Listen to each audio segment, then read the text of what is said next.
Alright, so she's going to try to attempt that puzzle again. I don't know if we can do it in 4 moves, but she can have 2 turns. She's determined now. Because I screwed up so bad. So, let's flip everybody over. I'm so frustrated. I'm still pissed off I did that.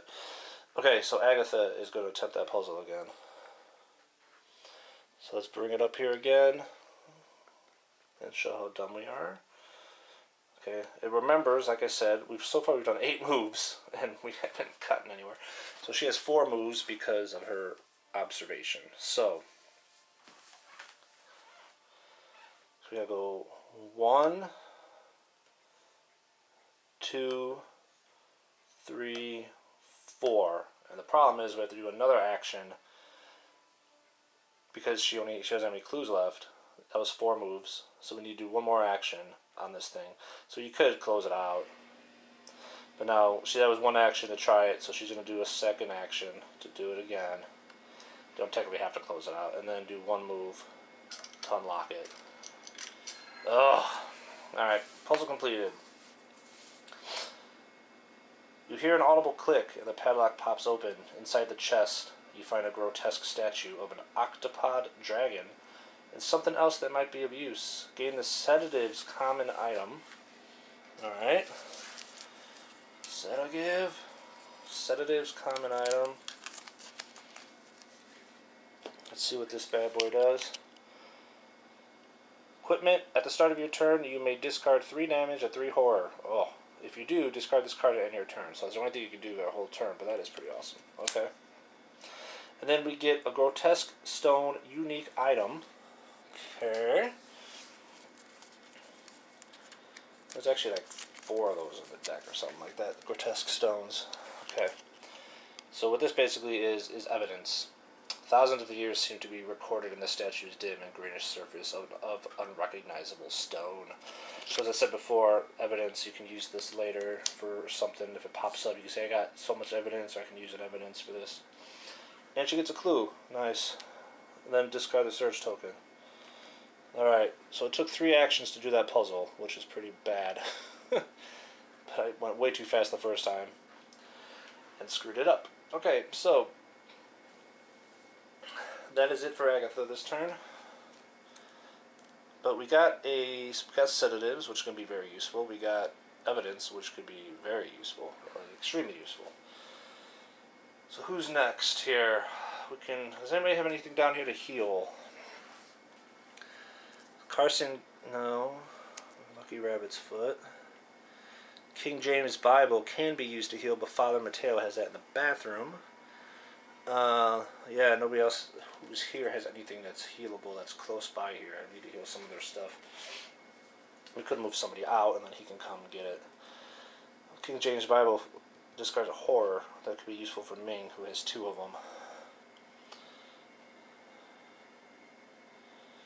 I think we want to close out this room, though, first. So, let's go with Rita. She's going to search here in the kitchen. She's going to look into this locked cabinet, which has a chain wrapped around the handle. The chain is sturdy, but the cabinet doors are made of thin wood. You think you could break one of the doors off. Strength. Okay. Roll 2 additional dice if you have the crowbar. Oh, and she does. She's got the crowbar common item. Oh, that is awesome. Alright. So her strength is 5. So that means she's rolling 7 dice. And she needs 1 success on 7 dice. I think we could hopefully handle this. Alright, she already got 2 successes. Oh, no, she doesn't need it. We put in what we get. Oh, okay, so that changes things. So she has 2 successes, and she has an evidence, and then she had 2 misses. So let's just roll these again, because she gets 2 more dice anyway. So another evidence, or not evidence, but investigation. So that's 2. She has 1 clue. Let's spend 1 clue to make it 3. I want to make sure we get into this thing. The flimsy wood cracks as you pull the cabinet doors off its hinges. Gain the Elder Ward common item. Then discard the search token. Okay. We Discard that. Elder Ward.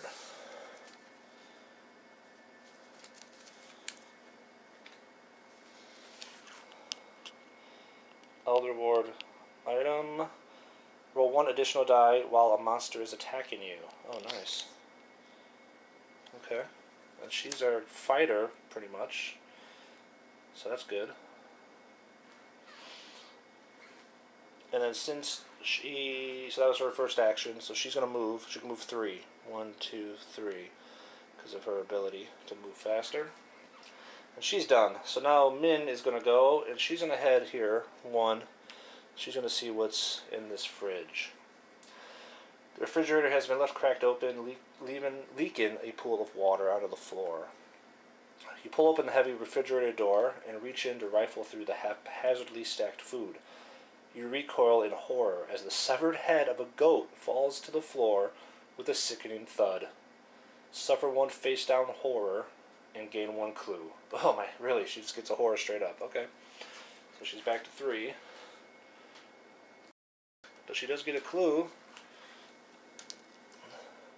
Then discard the search token. So somebody had the severed head of a goat in the fridge. So that's pretty standard stuff. Alright, and then she's going to move. So she moved 1. Action, move back there. So we pretty much took care of here, but we are going to have our sweet talker Carson Sinclair talk to Eugene again.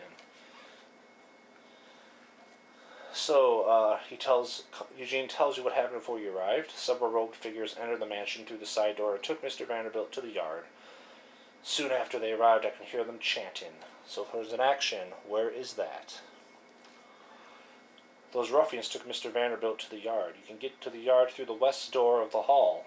Alright, so that would be this door, the west door of the hall, which is locked. Remember, we kind of checked it. But the door is locked. Well, I know that. Mr. Vanderbilt likely keeps the key in his... Wait, I'm not sure he would want me trusting you with this. Dude, I just saved your life. We have to test our influence. 4 dice, and we gotta input the answers. And we have... But we can re-roll a die with our Lucky Rabbit's Foot once per round. Alright. So we got 1 success. Oh, man. Oh, man. Alright, so we can roll a die. We have no clues. Alright, 2 successes. And then Ming, actually, once per round, you or another investigator within range may reroll 1 die. Yep, so we're going to do 1 more die reroll because she's within range. Yes, 3 successes. Beautiful. Working as a team. 3 should be good, I think. Alright, Mr. Vanderbilt keeps a strange puzzle box in the dresser in his bedroom at the end of the front hall. I believe he stores the key to the yard inside. The puzzle box can be difficult to open, but there is a trick. The butler instructs you how to open the puzzle box. Gain 1 clue. Nice. Thank you, buddy. That is awesome. And now if we click on him, for example, here, all it says is, please hurry, Mr. Vanderbilt is in danger. So we can click on him and we know there's no more actions we can take. So we're done with this guy. We don't have to try to talk to him again. Because it basically tells you as you click on him, you're done. He's giving you all the info you can use. Alright, so he's going to move 2. 1, 2, down the hall here. Now that, he talked, yeah, and then it goes 1, 2 for his movement to head down the hall. So Carson is done, so the only one left is good old Father Mateo in the bathroom. And he might as well... He said he thinks it's in the bedroom, and we know that we think this is a bedroom from checking earlier. So Father Mateo is going to move out here, and he's going to open that door. You suspect it leads to a bedroom. Alright. So let's find a bedroom 1 tile and a wall. I'm going to do it a little differently. I'm going to try to put down the tile first, so then when I kind of talk about it, you can kind of see the tile instead of me talking, and then I have no idea what the hell I'm talking about because you don't see the tile. Alright, so we put the bedroom here. And a wall, which is one of the paintings. We put that here, covering this doorway. So there's no door there actually. There's a painting. Let's zoom in on the bedroom a little bit. The door opens into a bedroom that seems modest compared to the decor of the rest of the mansion. Discard this Explore token and place the bedroom 1 tile in a wall as indicated. Okay. Near the door, a small writing desk holds an immense book. Place the search token as indicated. A large dresser stands against the wall beside the master bed. Place the search token as indicated. You may move 1 space into the explored area. Nice. So father moved 1. So he didn't move action. Opened the door. Was allowed to move in again. So he still has 1 movement left. So he's just gonna move into here. So you can check out that, and then maybe we can have Carson move into here and do this one on his next turn. So we can kind of get everything taken care of as best as possible. And that will be Father's turn, and that is everybody. So we move on to the mythos phase.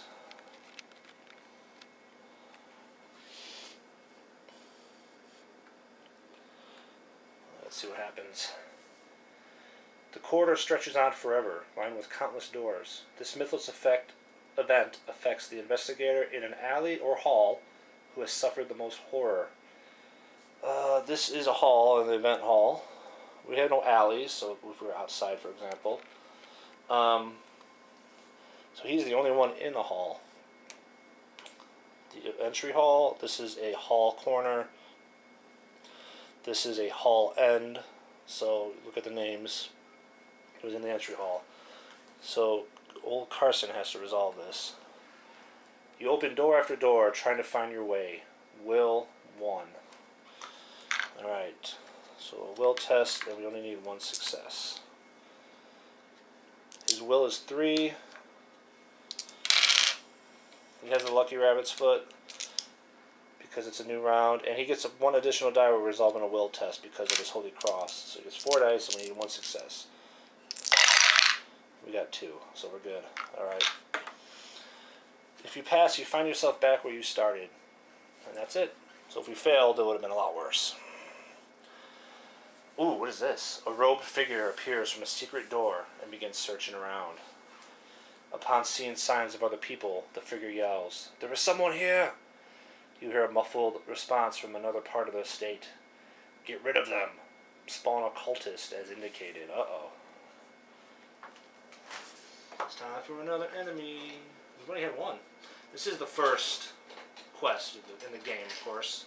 The first, not quest, but the first adventure, or whatever you want to call it. So it is not going to be as difficult. It's kind of just showing you how it works in a way. So here's our cultist. So he is a cultist, as I said. Some ordinary people devote themselves to extraordinary causes, some for good and others not. Alright, so a cultist enters into the lounge through a secret door. The cultist moves 2 spaces toward the nearest investigator. Then it attacks the investigator in its space with the lowest observation. Well, the nearest investigator is poor Agatha Crane, who is right here. So he's going to move right into Agatha's space and attack her. The cultist disappears into the shadows. There's little time to react as you are ambushed. Agility 1. Alright, agility test. 1 success. Her agility is 3. Not bad for an older lady. I will say I was expected to be like a 2. Actually, her strength is 2. Okay.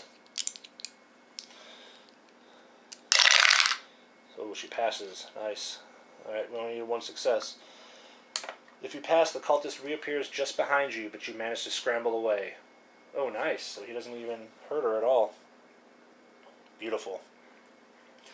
Each investigator must resolve a horror check against the monster within range or the highest horror rating. So he's the only monster here, so he has to do a horror check on, or she has to do a horror check with the cultist. The cultist's wounds peel back, exposing rotting muscle and frail bone. Suffer 1 horror, will negates. Then flip 1 horror face up. She doesn't have one yet, so that's good. So her will is 4. And it's only 1 horror, so 1 success. She gets 1 success. Beautiful. So she just doesn't even take that. Flip 1 horror face up, but she doesn't even have one.